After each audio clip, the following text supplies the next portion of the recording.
Salutations, ici Profusor. Aujourd'hui on va parler ransomware.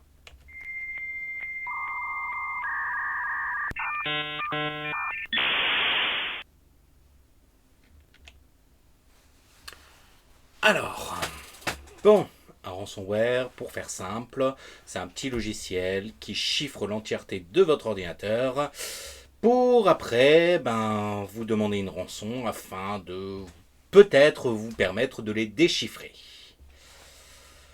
On a malheureusement eu pas mal de cas dans les mois derniers sur des... Comment ça s'appelle Sur des hôpitaux, mais pas que. Donc là, j'ai trouvé une petite actualité sur la double peine pour ceux qui payent. Donc c'est édité, c'est une actualité qui a été lancée par ZDNet suite à une étude. Donc, la majorité des entreprises qui choisissent de payer pour retrouver l'accès à leur système chiffré subissent une nouvelle attaque de ransomware par la suite. Et près de la moitié de celles qui payent disent qu'une partie ou la totalité des données récupérées étaient corrompues. Ça veut dire qu'on n'est même pas sûr de récupérer les données, même si on a payé. En plus, la douloureuse, elle fait mal. Environ 80% des organisations qui ont payé une rançon ont subi une deuxième attaque. 46% de ces entreprises pensent que la nouvelle attaque a été causée par les mêmes pirates. Parmi celles qui ont payé pour retrouver l'accès à leur système, 46% ont déclaré qu'au moins certaines de leurs données avaient été corrompues. Donc c'est-à-dire dans les 80% des personnes, il y en a 46% qui ont retrouvé des données corrompues. Presque une sur deux qui payent, quoi.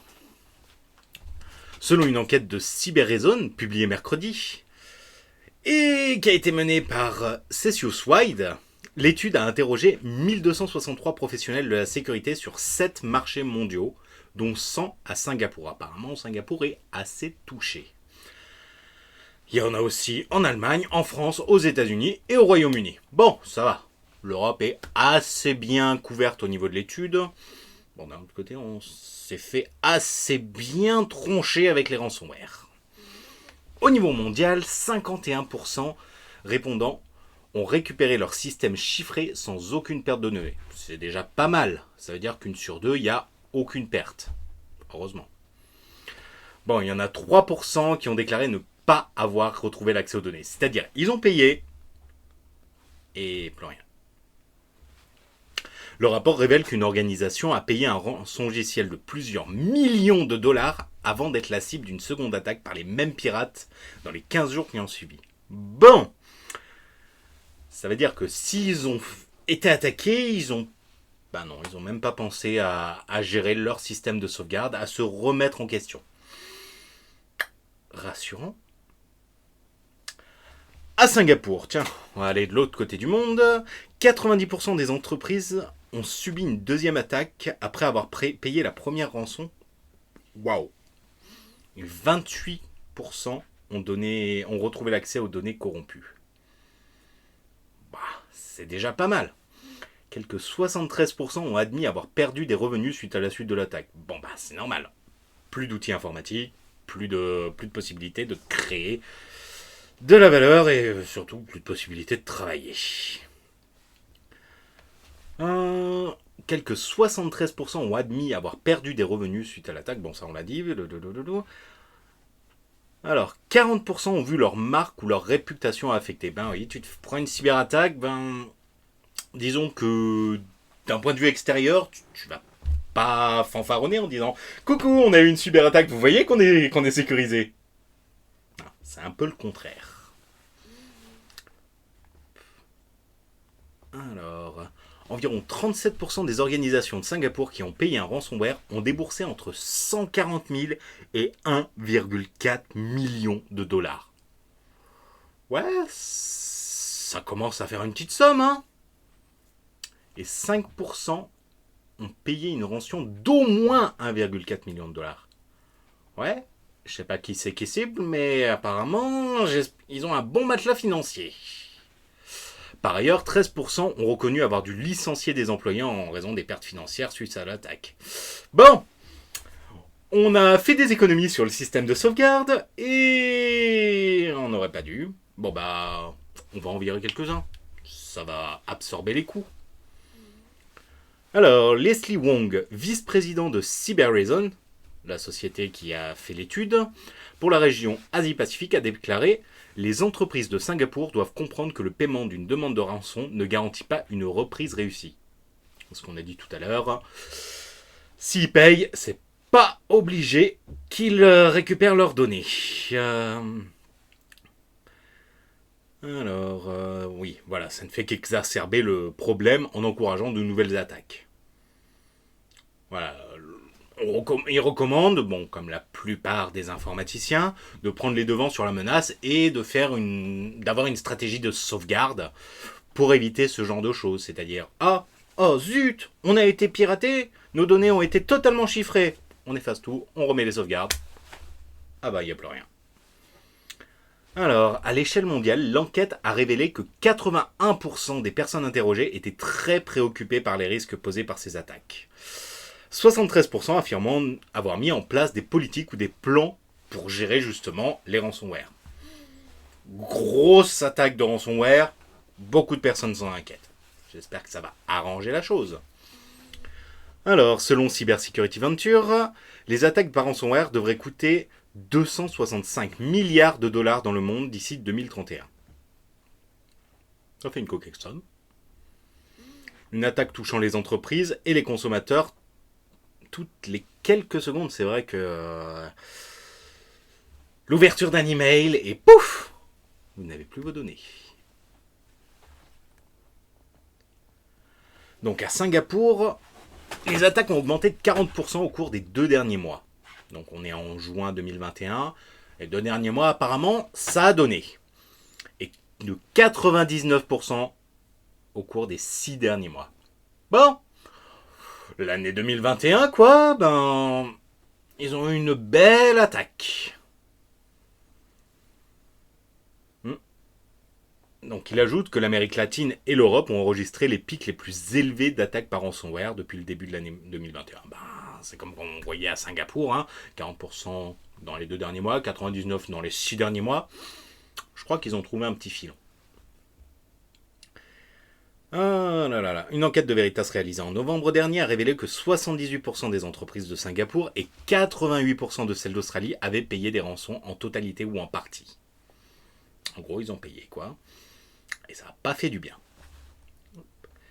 Les fournisseurs de cybersécurité déconseillent généralement aux entreprises de payer après avoir été victime. Ça veut dire que quand vous avez été victime de ça, déjà comme on a vu plus haut, il y a peu de chances, du moins il y a une chance sur 2 que vous retrouviez la totalité de vos données, une chance sur 3 que vous ayez des données corrompues, mais surtout vous avez 100% de chances de perdre de l'argent. Alors, mais bon, on va continuer par une bonne nouvelle. Le clap de fin pour Clop. Donc Clop est un ransomware justement. Et il y a eu un nouveau coup de tonnerre dans le monde du ransomware. La police ukrainienne vient de publier un communiqué annonçant un important coup de filet contre des pirates suspectés d'avoir conduit les attaques avec Clop, en coopérant avec les autorités coréennes et américaines. Selon le communiqué, il a été établi que les 6 prévenus ont conduit des attaques avec des logiciels malicieux tels que rançongiciel sur des serveurs d'entreprises américaines et coréennes. On a eu par exemple il y a quelques mois le coup de Exchange qui avait une faille 0day qui a été bien exploitée. Pour le déchiffrement des données, il demandait une rançon. En cas de non-paiement, menacé de divulguer les données confidentielles des victimes. C'est-à-dire, non seulement ils chiffrent les données, ils en copient chez eux, ils les déchiffrent chez eux, ils regardent ce que c'est. Oh, il y a des données un peu confidentielles. Bon si vous ne payez pas, on publie. Concrètement, en 2019, les prévenus s'en seraient pris à 4 entreprises coréennes provoquant le chiffrement de 810 serveurs et postes de travail. Pour s'introduire dans le système d'information de ces organisations, ils avaient utilisé de simples emails piégés permettant un déploiement d'un cheval de Troie qui s'est connu apparemment sous le nom de Flawed Army Rat. Selon les autorités ukrainiennes, le montant des dommages s'élève à 500 millions de dollars. C'est que ça chiffre vite dans la cybersécurité. Le rançongiciel Clop a été découvert par l'expert Michael Gillespie en début 2019. Ce qui commence à dater un petit peu celui-là. Il a notamment été utilisé contre le CHU de Rouen, ce que je vous ai parlé tout à l'heure, à l'automne de cette année-là, et à l'université de Maastricht. Parmi ces victimes publiquement revendiquées, il faut aussi compter Planatol, Execufarm ou encore Inrix. Apparemment, aux manettes de ce rançongiciel se trouvait le groupe TA505, sur lequel l'Agence nationale pour la sécurité des systèmes et d'information, donc l'ANSSI, notre belle ANSSI française, s'est penchée avec force au mois de juin 2020. Donc ça fait 1 an. Les opérateurs de clopes se sont toutefois montrés considérablement plus discrets que d'autres, ou plus efficaces pour se faire payer. Ils n'ont ainsi revendiqué que 21 victimes refusant de leur céder l'an dernier et 45 cette année. Commence à faire, hein, surtout à 140 000 voire 1,4 million de dollars la rançon, ça chiffre vite. Cette explosion est peut-être à imputer à l'évolution des tactiques du groupe. Début 2021, ses membres semblent avoir cherché à tirer fortement et rapidement profit de vulnérabilités ayant affecté certaines applications de transfert de fichiers d'Acelion. Note personnelle. Voir qu'est-ce que Acelion. Ils se sont ainsi notamment attaqués aux spécialistes français des géosciences CGG, Steris, CSX ou encore Bombardier et Calis. Bombardier, celui qui fabrique les TER. Rassurant. Non contents de voler les données à leurs victimes, les opérateurs de clopes faisaient pression sur celles-ci en adressant des courriers à leurs partenaires et contacts qu'ils étaient parvenus à identifier à partir des données volées. En utilisant cela, les comptes de messagerie, en utilisant bien sûr les comptes de messagerie compromis. La police ukrainienne indique avoir saisi plus de 150 000 € en liquide, ça commence à faire, au cours des 21 perquisitions à Kiev et dans sa région, au domicile des prévenus et dans leur voiture. Ah ouais, des Tesla, des Mercedes, ainsi que leur équipement informatique, dont des Mac. Ouais, en gros, n'importe quel ordinateur aurait pu faire une attaque. Bon, bah c'est déjà pas mal, hein. On parlera un petit peu de la CNIL et du RGPD pour la prochaine. Allez, salut tout le monde.